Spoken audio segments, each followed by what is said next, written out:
أبززلكم سلام نعكم يخون زخبركم نستفتكم من تخاتلتنا أقدمنا سلام انتعنا نمنيلكم كتيلنا أبز حلف مدبنا زقربنا تحستو نمخنيات زي مستاف إيرتراويان أب تور دي فرانس زده سيكونه إيرتراويان أب زي بلو دمي أمزلو تقدمتينا أغربنا نخلو زقربكم وكومنت دما تقبلنا كبرتي هابلنا ندابلنا وترو بكومنتن لايكن كدقفنا نتلابنا نلومي أب تور دي فرانس كساتفو تسبيت غيرنا لوم زتنحنا إيرتراويان تقدمتي سلمن تيام سوتافيهم كرغاغصو زي كالو نزبل حتو كنملسينا بروخ مكتتال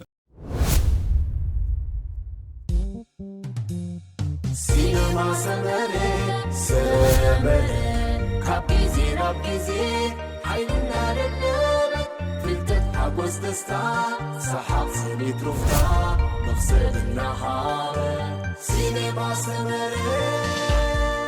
تور دي فرانس حدا كابتوم زعابيو اب عالمنا كاب زلو ودرات قددم بشكليتا اتبقداماي يسرع مخانو بزح غزي تزريبليو بزي كازي فولتا اسبانيا كومون جيرو دي ايطاليا ولادا معرم عقني وورلد جراند تور هاليوا مستور دي فرانس زسرع يخونو اب غلغل كفالو جن فللي كم زلو كفلت يغبا غانتاتات كل غزي بملكع بيو سي اي زوهاب ناي غانتا مدب افلطو اب سلستين زغفلا نساتن دما وورلد تور تيمس برو كونتيننتال تيمس كومون كونتيننتال تبايلن نزفلتا نابنت ناتنايل تسفاتين كاب غانتا درون هوبر زحلف عامتن لوم عامتن اب جيرو دي ايطاليا كم استساتفت عزيبناينا حنت خابتن ببرو تيم تبايلن كاب زفلت غانتاتات كوينا بقطتا اب تور دي فرانس كم عدمتي توادادر ايكونتن بحفشا اب تور دي فرانس زساتفا غانتاتات بمولئن ناي وورلد تور تيمس مصوع زلون عبيتنا عالمنا غانتاتات كونان كلوا بزي كازي يو سي اي بمطن اب تعمت تستسلاسل ودرات ككاتاتل دحر مصناح اب زخونه يخون ودرات تقبلل بمبال مس ناي وورلد تور تيم زماساسل بقعت نزنصبارقت ناي برو كونتيننتال غانتا بوايلد كارد زبحال عدمه كساب 4 زبصح غانتاتات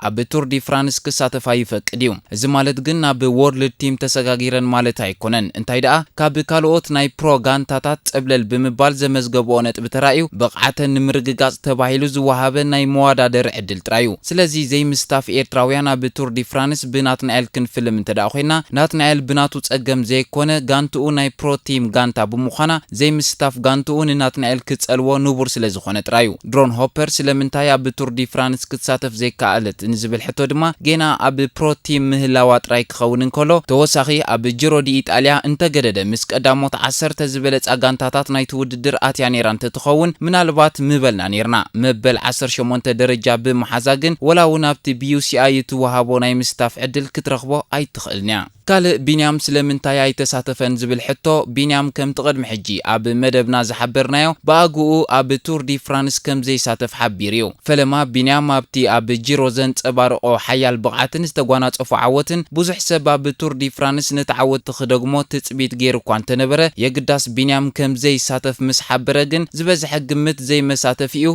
በቲ ዘጋጠሞ ናይ ዓይኒ መጉዳእቲ ክኸውን ከም ዝኽእል እዩ ግምት ብዙሓት ሰባት ነይሩ እቲ ሓቂ ግን ከምኡ ዘይኮነ ቢንያም ብድሌት እዩ ኣብ ቱር ዲ ፍራንስ ክዋዳደር ዘይመረጸ ጋንታታትን ተቀዳደምትን ብዘይካቲ ኣብ ዝመድረኽ ዝዘለዎም ናይ ተሳታፍነት ዕድመ መደባቶምን ድሌታቶምን ውን ኣብ ግምት ዝኣቱ ምዃኑ እዩ ቢንያም ኣብ መግለጺኡ ቅድሚ ቱር ዲ ፍራንስ ዝሰርዖ መደባት ከም ዘለዎን ብዓብዪ ድማ ኣብ ቻምፒዮን ኤርትራ ካብቲ ከይተሳተፈሉ ክሓልፎ ዘይደሊ ዓይነት ውድድር ብምዃኑ እዩ ቀዳምነታቱ ብምስራሕ ኣብ ቱር ዲ ፍራንስ ክዋዳደር ዘይደለየ ብዙሓት ሰባት ቢንያም ኣብ ጂሮ ወላዳ ጽቡቕ ውጽኢት የመዝግብን ብቕዓቱ ክብከብልን ተኻለን ናይ ሪካቨሪ ግዜ ከድልዮ ስለዝኽእል ብጋንቱኡ ናይ ምምራጽ ዕድሉ ስለዘይተኣማመኖ ክኸውን ይኽእል እዩ ስለዚ ድማ ካብ ኣይተመርጸን ዝበሃል ብኣግኡ ክሳተፍ ዘይደልየ ክብሉ ይስምዑዮም እንተኾነ ግን ቢንያም ን21 መድረኻት ዘይኮነ ን10 መድረኻት ጂሮ ጥራይ ውድድሩ ከካይድ ብምኽኣሉ ዝኾነ ይኹን ናይ ሪካቨሪ ግዜ ኣየድልዮን እዩ እዚ ከይኣክል ቢንያም ኣብ ቤልጅየም ኣብ ዝተኻየደ ናይ ወልቭ ውድድር ክዕወት እንከሎ ጋንቱኡ ኣብ ቱር ፍላንደርስ ክዋዳደር ሓርያቶ ከተብቅዕ መደቡ ብዘይ ምዃኑ ሓደ ካብቲ ኣብ ቅድሚት ዝሰርዖ ድማ ስድሩኡ ምርኣይን ኣብ ሃገሩ ናይ ልምምድ ግዜ ምስራዕን ስለዝኾነ እዩ ነቲ ዓበይቲ ተቀዳደምቲ ዓለምና ዝሳተፎ መድረኽ ገዲፉ ናብ ሃገሩ ክመጽእ ዝተቐሰበ ስለዚ ቢንያም ብመደቡ ናይ ምኻድ መትከል ዘለዎ ተቀዳዳማይ ብምዃኑ መጠን ኣብ ቱር ዲ ፍራንስ ብድላዩ ክዋዳደር ኣይመረጸን ዘይ መዋዳደሪኡ ምኽንያት ወላዳ ምርጭኡ ይኹን ኣብ ዝመጽእ ንዝገብሮ ውድድራት ግን ውጽኢት ከም ዘለዎ ይዘርኤካ ኢንተርማርች ኣብ ቱር ዲ ፍራንስ ኣብ ተካይዶ ዘላ ውድድር ወላዳ ተቀዳደምታ ዝሓሸ ውጽኢት ከመዝግቡ ይኽኣሉ እንተኾነ ግን ክሳብ ሕጂ ኣብ ሰሌ ሰሌዳ ዝርዝር ቀዳሞት ሰለስተ ኣይተዓዘብናያን ዘለና ቢንያም ኣብ ሓጽር ግዜ ብዝተጓናጸፉ ዓወትን ንጋንትኡ ደረጃ ከተመሓይሽን ኣብ ጅሮውን እንተኾነ በቲ ቢንያም ኣብ ናይ ግዜ ዝሓዞ ደረጃ ጥራይ ተሓጊዛ ሳልሰይቲ ኮይና ውድድራ ክትዛዝም ክኢለያ ክሳብ ሕጂ ኣብ ቱር ዲ ፍራንስ ተሰላሲሉ ዘሎ መድረኻት ካብቲ ቢንያም በዓል ውዕለቱ ዝኾነ ቅርጽ መሬት ዘጠቃለለ ብምንባሩ ቢንያም እንተዝህሉ ነይሩ ብርገጽ ንከም በዓል ታዲጅ ቦካቻርን ሮግሊችን ዝኣመሰሉ ተቀዳደምቲ በሊጹ ሓደ ናይ መድረኽ ዓወት መርኣየና ነይሩ ካልእ ኣብዚ መድረኽ ክወዳደሩ ትጽቢት ንገብረሎም ኤርትራውያን ተቀዳደምቲ እቶም ኣብ ወርልድ ቱር ቲም ዘለው ተቀዳደምቲ ጥራዮም ክኾኑ ዝኽእሉ ምክንያቱ እተን ኣብዚ መድረኽ ክሳተፋ ዝፍቀደለን ጋንታታት ንሰን ስለ ዝኾና ትሬክ ሴጋፍሬዶ ሓንቲ ካብተን ዓበይቲ ተቀዳደምቲ ሒዘን ዝርከባ ካብ ዓበይቲ ጋንታታት ዓለምናያ ኣብዛ ጋንታ እንረኽቦ ኣብዚ ውድድር ድማ ክሳተፍ ትጽቢት ንገብረሉ ኤርትራዊ ተቀዳዳማይ ድማ አማኑኤል ገብረዝጋቢሄር እዩ እዚ ተቀዳዳማይ እዚ ኣብ ዝሓለፈ ናይ ቻምፒዮን ኤርትራ ውድድር ኣብ ናይ ክሮኖሜተር ውድድር ሳልሳይ ደረጃ ዝሓዘ ኮይኑ ቅድሚ 4 ዋርሕ ኣብ ቮልታ ካታሎኒያ ዝተኻየደ ውድድር ብዘጋጠሞ ከቢድ ሓደጋ ካብ ውድድር ተኣልዩ ብምጽናሕዩ ንመጀመርያ ግዜኡ ኣብ ቻምፒዮን ኤርትራ ክሳተፍ ክኢሉ አማኑኤል ገብረዝጋቢሄር ጋንቱ ትሬክ ሴጋፍሬዶ ኣብ ቱር ዲ ፍራንስ እንዳተወዳደረት ክሳተፍ ኣይከኣለን ስለምንታይ እንተዳኢልና ድማ ኣጋጢሞ ዝነበረ ሓደጋ ወላዳ ደሓን ኮይኑ ኣብ ደሓን ዝኾነ ቁመና እንተሃለወ የግዳስ ነዚ 21 መድረኻት ልዕሊ 3500 ኪሎሜትር ርሕቀት ልዕሊ 300 ኪሎሜትር ኣኽራናት ዘጠቃለለ ከቢድ ውድድር ብዝግባእ ከሰላስልን ንጋንትኡ ዘድሊ ሓገዝ ናይ መሃብ ዓቕሚ ክህልዎ ግን ኣጠራጣሪ ስለዝኾነ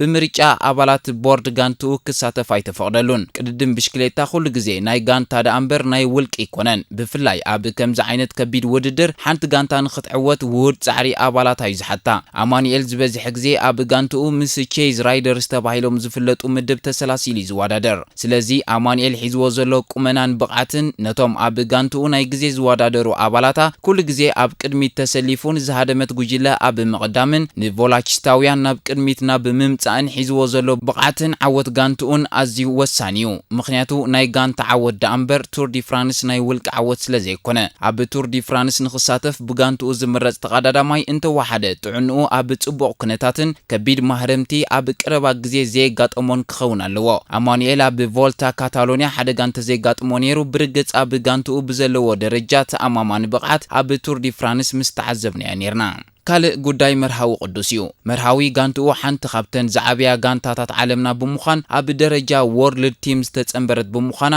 መርሃዊ ሓደ ካብቶም ኣብ ቱር ዲ ፍራንስ ክወዳደሩ ንጽበዮ ኤርትራዊ ተቀዳዳማይ ጸኒሑ ቻምፒዮን ኤርትራን ካልኣይ ዝቐልጠፈ ተቀዳዳማይ ዓመት 2022 መርሃዊ ቅዱስ ኣብ ቱር ዲ ፍራንስ ዘይመዋዳደር እዩ ምክንያት ሓደ ካብቲ ኣካያይዳ ወይ ኣሰራርሓ ጋንቱ እዩ እዛ ጋንታ ኣብዚ ውድድር ልክዕ ከምተን ካልኦት ጋንታታት 8 ተቀዳደምቲ ጥራያ ከተሳትፍ ዝፍቀዳ እዛ አሜሪካዊት ጋንታ ኢኤፍ ኤዱኬሽን ኢዚ ፖስት ሒዛቶ ምትርከብ ተቀዳደምቲ መንዮም ካበይ ኣህጉር ዝመጹን ሃገሮምን ኣብ ግምት እትያ ኣብ ኩሉ ውድድራት ናይ ተሳታፍነት መድረኻት ብማዕረግ ክትቅርብ ከም ትደልያ ትሕብር መርሃዊ ኣብ ጂሮ 2022 ምስታፉ ኣብ ቱር ዲ ፍራንስ ዘየሳትፍ ብቕዓት ሃሊዎ ዘይኮነስ ውሽጣዊ ኣሰራርሓ ጋንትኡ ጥራዩት ምክንያት ሄኖክ ሙሉብርሃን እውን ምስ ጋንታ ባርዲያኒ ፋይዛኒ ብምዃን ኣብ ዝወዳደረሉ ዘሎ ግዜ ጋንትኡ ኣብ ምድብ ጋንታታት ፕሮቲም ስለትስራዕ ናብዚ ውድድር ከተመርሕ ኣይከኣለትን ሄኖክ እውን ብተመሳሳሊ ምክንያት ናይ ናትናኤል ክሳተፍ ኣይከኣለን ቱር ዲ ፍራንስ ሓደ ካብቶም ብውልቂ ክትሳተፎ ዘይከኣል ዓይነት ውድድር እዩ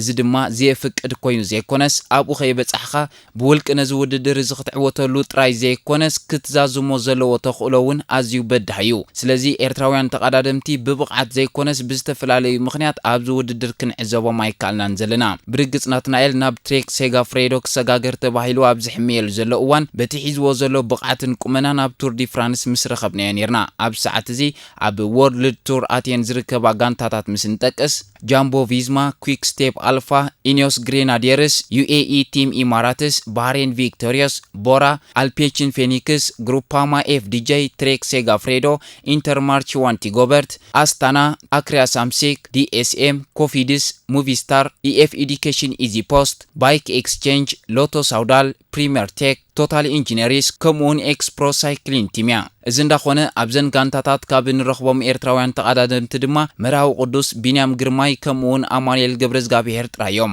ስለዚ ድማ እዘን ቀዲምና ዝጠቐስናየን ጋንታታት ኣብ ቱር ዲ ፍራንስ ዝሳተፋ ዘለዋ ካብ ኮና ኣብዘን ጋንታታት ካብ ዘየለው ኤርትራውያን ተቐዳደምቲ ብርዱእ ምኽንያት ክሳተፉ ኣይከሉን እዮም ስለዚ ሓደ ተቐዳዳማይ ኣብ ቱር ዲ ፍራንስ ክሳተፍን ዘይክሳተፍን ብዘይካቲ ህላወ ተሳታፍነት ጋንትኡ ካልእ ብዙሕ ረቑሒታት ከም ዘሎ እዩ ዘነፅረልካ ማለት ሓፈሻዊ ብቕዓት ተቐዳዳማይ ዘይኮነስ ህልው ቁመናን ጥዕናን ካልእ እውን ቅድሚ ናብዚ ውድድር ምእታው ኣብ ካልእ ውድድራት ዝሸፈኖ ኪሎሜትራት ዕድመ ተደራራቢ ውድድራት መጉዳእቲ ኮታስ እቲ ዝርዝር ኣዝዩ ብዙሕ ብምዃኑ ኣብ ቱር ዲ ፍራንስ ዘይተሳተፈ ተቐዳዳማይ ንሓፈሻዊ ብቕዓቱ ዘንፀባርቕ ኣይኮነን ብዘይካዚ እውን ኣብ ማዕከና ዜና ስፖርት ዘይግለጽ ብዙሕ ረቑሒታት ከም ዘሎዩ ጋንታታት ዝገልጻ